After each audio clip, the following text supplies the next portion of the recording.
ஸ்ரீ பாலசுப்ரமணியர் அருளால் next gen astro ஆன்மீக அன்பர்கள், நேயர்கள், ஜோதிட அன்பர்கள் அனைவருக்கும் அன்பான வணக்கங்கள். நான் உங்கள் வாழ்க வளமுடன் ஜோதிடர் ஸ்ரீ குரு சுந்தரவடிவேல். இப்போ பார்த்தீங்கன்னா புரட்டாசி மாத பலன்கள் எப்படி இருக்க போகுது அப்படிங்கிறத ஒவ்வொரு ராசிக்கும் டீட்டெயிலாக விரிவாக நம்ம பார்க்க போகிறோம். என்ன செய்யலாம், என்ன செய்யக்கூடாது, என்ன விதமான வழிபாடுகள் மிகச் சிறந்ததாக இருக்கும், நட்சத்திர பலன்கள் எப்படி இருக்குது அப்படிங்கிறத பொறுத்து நம்ம அதையும் டீட்டெயிலாக பார்க்க போகிறோம்.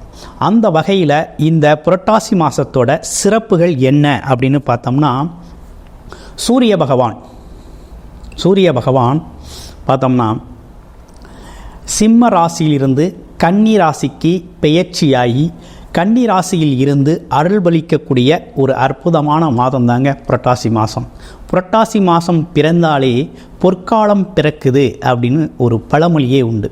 அந்த வகையில் இந்த புரட்டாசி மாதத்தோட சிறப்புகள் என்ன அப்படின்னா, புரட்டாசி அப்படின்னு எடுத்துக்கிட்டோம்னாலே பார்த்தீங்கன்னாக்க மகாவிஷ்ணு வழிபாடு, பெருமாள் வழிபாடு, திருமால் வழிபாடு, அதே போல் முன்னோர்கள் வழிபாடுக்கு மிகவும் உகந்த மாதமாக, முன்னோர்களோட ஆசீர்வாதத்தை பெறக்கூடிய ஒரு அற்புதமான மாதமாக இந்த மாதம் அமைஞ்சிருக்குது.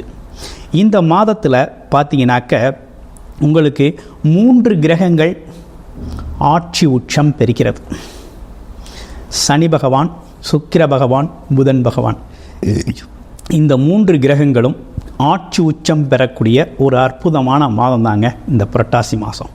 இந்த புரட்டாசி மாதம் எப்போ ஆரம்பிக்குது அப்படின்னு பார்த்தோம்னா, குரோதி வருடம் 2024 செப்டம்பர் 17ஆம் தேதி பௌர்ணமி திதியில் இந்த புரட்டாசி மாதம் அப்படிங்கிறது ஆரம்பிக்குது. இந்த புரட்டாசி மாதத்தை பொறுத்த வகையில் பல்வேறு விதமான விசேஷங்கள் உண்டு. அதாவது பெருமாள் வழிபாடு, நவராத்திரி பூஜை அப்படிங்கிற ஒரு விஷயம்லாம் சிறப்புக்குரியதாக இருக்குது. இந்த புரட்டாசி மாதத்தில் வேற என்ன சிறப்புகள் இருக்குதுன்னா, புரட்டாசி 1ஆம் தேதியே பார்த்தீங்கன்னா பௌர்ணமி திதி வருது. திரு அண்ணாமலையாரை வழிபட்டு முழு அருளை பெறக்கூடிய ஒரு அற்புதமான மாதமாக இந்த மாதம் அமைஞ்சிருக்குது. அடுத்து புரட்டாசி 5ஆம் தேதி சங்கஹரா சதுர்த்தி அப்படின்னு சொல்லக்கூடிய விநாயக பெருமானை வழிபட்டு முழு அருளை பெறக்கூடிய ஒரு நன்னாள். அடுத்து புரட்டாசி 9ஆம் தேதி பார்த்தோம்னாக்க தேய்பிரை அஷ்டமி திதி வருது. கடன் பிரச்சனைகளிலிருந்து விடுதலை அடைவதற்கு ஸ்ரீ பைரவரை வழிபடக்கூடிய ஒரு அற்புதமான நன்னாள்.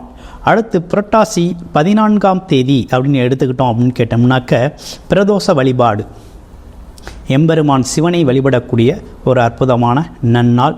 அடுத்து புரட்டாசி 16ஆம் தேதி பார்த்தீங்கன்னா மகாலய அமாவாசை திதி வருது. இந்த அமாவாசை திதி அப்படிங்கிறது, புரட்டாசி மாதத்தில் வரக்கூடிய அமாவாசை அப்படிங்கிறது முன்னோர்கள் பித்திருக்கள் சாபம் நீக்கக்கூடிய ஒரு அற்புதமான அமாவாசை திதி. இந்த அமாவாசை திதியில் குலதெய்வ வழிபாடு, முன்னோர் வழிபாடு, பித்திருக்கள் வழிபாடு செய்கிறது மூலமாக நம்ம பேரருளை பெறக்கூடிய ஒரு நல்ல நாளாக இந்த நாள் இந்த புரட்டாசி மாதத்தில் அமைஞ்சிருக்கு. அடுத்து புரட்டாசி 17 அப்படிங்கிறது நவராத்திரி ஆரம்பமாக இருக்குது. புரட்டாசி 25 சரஸ்வதி பூஜை அப்படிங்கிறது விஷயம், ஆயுத பூஜை, சரஸ்வதி பூஜை அப்படிங்கிற விஷயம்லாம் தொடங்க ஆரம்பிச்சிருச்சு. அடுத்து பாருங்கள், இந்த மாதத்திலே 2 பௌர்ணமி திதி வருது. புரட்டாசி 1ஆம் தேதி ஒரு பௌர்ணமி திதி, அடுத்து புரட்டாசி 31ஆம் தேதி ஒரு பௌர்ணமி திதி வருது.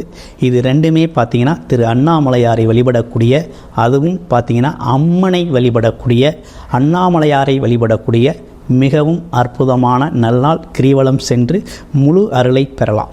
அற்புதமான நன்னாளாக இந்த மாதம் அமைஞ்சிருக்குது. இந்த புரட்டாசி மாதத்தை பொறுத்த வகையில் பார்த்திங்கன்னா எந்தெந்த ராசிக்கு செல்வ செழிப்பு ஏற்பட போகுது, அதிர்ஷ்டங்கள் குவிய போகுது அப்படிங்கிறத விரிவாக தொடர்ச்சியாக ஒவ்வொரு ராசிக்கும் எப்படி இருக்கும் அப்படிங்கிறத விரிவாக பார்க்க போகிறோம். இந்த மாதத்தில் பார்த்தீங்கன்னா 3 கிரகங்களோட ஆட்சி பெற்ற நிலையிலையும் புதன் பகவான் பக்ரம் பெற்ற நிலையிலையும் இந்த மாதத்தில் இருக்குதுங்க. இப்படிப்பட்ட சூழ்நிலைகளில் இந்த புரட்டாசி மாதத்தில் பெருமாள் விஷ்ணு பகவானை வழிபடக்கூடிய இந்த புரட்டாசி மாதத்தில் சனி பகவான் ராகு கேதுக்களோட பாதிப்புகள் இருக்குது அப்படின்னா முழு பாதிப்பையும் நீக்கக்கூடிய, அந்த பாதிப்புகள்லேருந்து விடுபடக்கூடிய ஒரு அற்புதமான நல்ல ஒரு சிறப்புக்குரிய மாதம் அப்படிங்கிறது புரட்டாசி மாதம்தான். புரட்டாசி மாதம் முழுக்க முழுக்க பெருமாள் விஷ்ணு பகவானை வழிபட வேண்டிய ஒரு நன்னாளாக அமைஞ்சிருக்குது.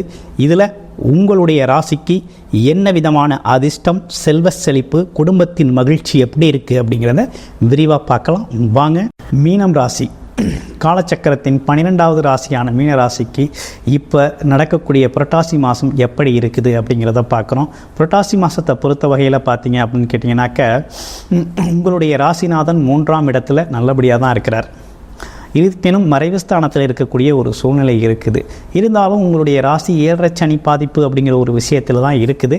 இருந்தாலும் உங்களுக்கு வேலை வருமானம் சார்ந்த விஷயங்கள்லாம் எப்படி இருக்குது அப்படின்னா 2 கூடியவன் 4ஆம் இடத்துல நல்லா தான் இருக்கிறார். அப்போ வருமானம் நல்லா இருக்குது. அப்போ வருமானம் சார்ந்த விஷயங்கள்லாம் நல்லா இருக்கும். அதுவும் ரியல் எஸ்டேட்டு, கன்ஸ்ட்ரக்ஷன் ஃபீல்டில் இருக்கவங்களுக்கெல்லாம் ஓரளவு நல்ல வருமானம் வரக்கூடிய சூழ்நிலை தான் இருக்குது. அதுவும் எப்படின்னா நீண்ட தூர பயணங்கள், இடம் விட்டு இடம் மாறி வேலை செய்கிறது அப்படிங்கிற அமைப்புகள்லாம் உண்டு. ஆமாம், அதே போல் கொஞ்சம் இடமாற்றம் அப்படிங்கிற ஒரு விஷயம் இந்த காலகட்டத்தில் உங்களுக்கு ஏற்படக்கூடிய ஒரு அமைப்பு இருக்குது. ராகு பகவான் ராசியிலே இருக்கிறதுனால பல்வேறு விதமான சிந்தனைகளை, பல்வேறு விதமான குழப்பங்களை உருவாக்கக்கூடிய அமைப்பு இருக்குது. உங்களுடைய குடும்பத்திலேயோ உங்களுடைய தரப்புலையோ 3ஆம் நபர் அப்படிங்கிற ஒரு விஷயம் சொல்கிறத கேட்டு எதையும் நீங்கள் முடிவெடுக்கக்கூடாது. உங்களுடைய சிந்தனை செயலுக்கு எது சரியோ அது சார்ந்த முடிவுகள் எடுக்கிறது நல்லது. அதே நேரத்தில் பார்த்திங்கன்னா உங்களுடைய முயற்சி எந்த அளவுக்கு இருக்கோ அந்த அளவுக்கு வேலை வாய்ப்பு, தொழில் வாய்ப்பு அப்படிங்கிறது அமையக்கூடிய சூழ்நிலை அப்படிங்கிறது நல்லாவே இருக்குது. இருப்பினும் நீங்கள் உங்களை பொறுத்த வகையில் என்னென்னா விரய செலவு, 12 கூடையவன் 12லே ஆட்சி பெற்று வக்ரவமாக இருக்கிறதுனால ஆமாம் உடல் ஆரோக்கியத்தில் கொஞ்சம் கவனம் எடுத்துக்கணும். ஆமாம், ஏன்னு கேட்டிங்கன்னா கொஞ்சம் உடல் சார்ந்த ஆரோக்கிய குறைபாடு ஏற்படக்கூடிய ஒரு அமைப்பு ஒரு சிலருக்கு ஏற்படக்கூடிய அமைப்பு இருக்குது. அதனால் ஸ்டெப்ஸ் ஏறுறது, மாடிப்படி ஏறுறது, அது மட்டும் இல்லாமல் பார்த்தீங்கன்னாக்க தண்ணி கிடக்கிற இடத்துல நடக்கிறது, அதையும் தாண்டி பார்த்தீங்கன்னாக்க வண்டி வாகனங்களில் பயணம் போகிறது, இரவு நேர பயணம் போகிறது, இப்படிப்பட்ட விஷயங்கள்லாம் கொஞ்சம் கவனமாக செயல்படணும் அப்படிங்கிற ஒரு அமைப்பு தான் இருக்குது. வேலை, தொழில், வருமானம் சார்ந்த விஷயங்கள்லாம் உங்களுக்கு நல்லா தான் இருக்குது. 7 கூடையவன் 7லே ஆட்சி பெற்றிருக்கார், குரு பார்வையும் இருக்குது. அப்போ என்னென்னா எவ்வளவு போட்டி இருந்தாலும் உங்களுக்கான வேலை வாய்ப்பு, வருமானம், தொழில் அப்படிங்கிறது ரொம்ப சிறப்பாகவே இருக்கக்கூடிய ஒரு நல்ல அமைப்பு தான் ஏற்பட்டிருக்கு. ஆனால் எவ்வளவு வருமானம் வந்தாலும் செலவு அப்படிங்கிறது கொஞ்சம் தவிர்க்க முடியாமல் இருக்கக்கூடிய சூழ்நிலை அப்படிங்கிறது ஒரு குறிப்பிட்ட நாட்களுக்கு உண்டு. எவ்வளவு காலம் இது உண்டு அப்படின்னு பார்த்தோம்னா இந்த நவம்பர் 15ஆம் தேதி வரையும் பார்த்திங்கன்னா வரவுக்கும் செலவுக்கும் கொஞ்சம் சரிசமமாக போகிறது மாதிரி தெரியும். அதற்கு பிறகு சேமிப்பு அப்படிங்கிற ஒரு விஷயத்தை உங்களால் உருவாக்க முடியும் அப்படிங்கிற அமைப்பு அப்படிங்கிறது இருப்பினும் உங்களுடைய உடல் ஆரோக்கியத்தில் கூடுதல் கவனத்தை எடுத்துக்குங்க. வேலை, தொழில், வருமானம், குடும்ப உறவுகள் சார்ந்த விஷயங்கள்லாம் ரொம்ப நல்லா இருக்குது. வாழ்த்துக்கள்.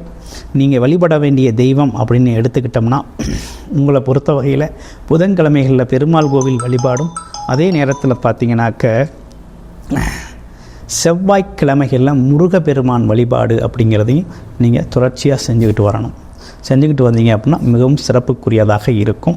இதுலேயும் குறிப்பாக 15 நாட்களுக்கு ஒருக்க சனி பகவான் வழிபாடு அல்லது ஆஞ்சநேயர் வழிபாடு அப்படிங்கிறத தொடர்ச்சியாக செஞ்சுக்கிட்டு வரணும்.